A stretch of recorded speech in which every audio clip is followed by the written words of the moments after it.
The fog clung to the ground, weaving through the gnarled trees of Thornwood Forest as Melina hurried along the narrow path. It was an old, forgotten way, rarely traversed since the townsfolk whispered of the shadows that roamed there after dusk. But she was being pulled by a strange compulsion, an urgent need to reach the dilapidated cabin that stood at the very heart of the woods.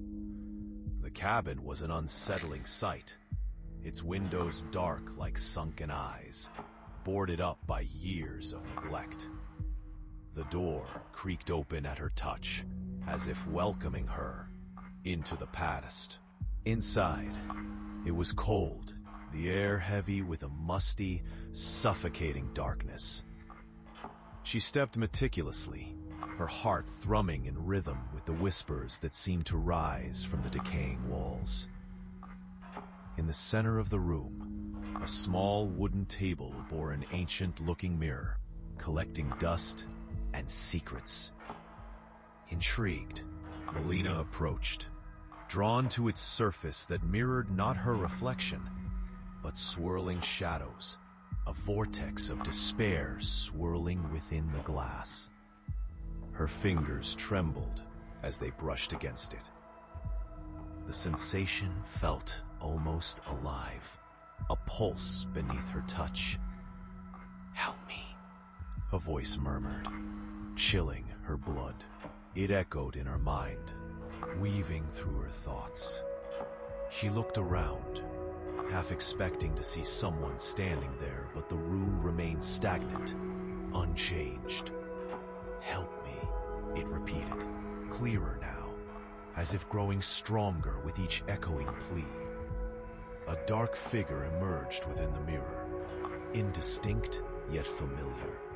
It wore a face she almost recognized, a twisting semblance of herself.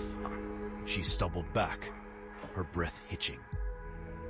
The whispers intensified, swirling into a crescendo. "You must become me," it breathed, the reflection stretching and distorting as if to escape its glassy prison. The urge to dive into the mirror arose within Melina, a force wrapping around her like tendrils, pulling her closer. "No," she gasped, but her feet moved of their own accord, the cold surface of the mirror beckoning like an unholy siren.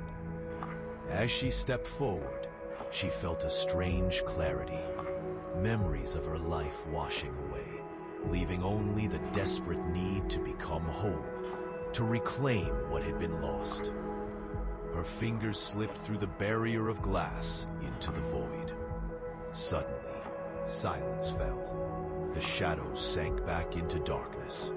The forest outside held its breath. Then, the mirror cracked, a faint whisper escaping, the voice now hers, echoes of help fading into the silence. They would find her, she thought, but her body was not her own. Instead, an empty shell now inhabited the forgotten cabin, and the forest would whisper her name until the next lost soul was drawn to the mirror, hungry for the secrets it held.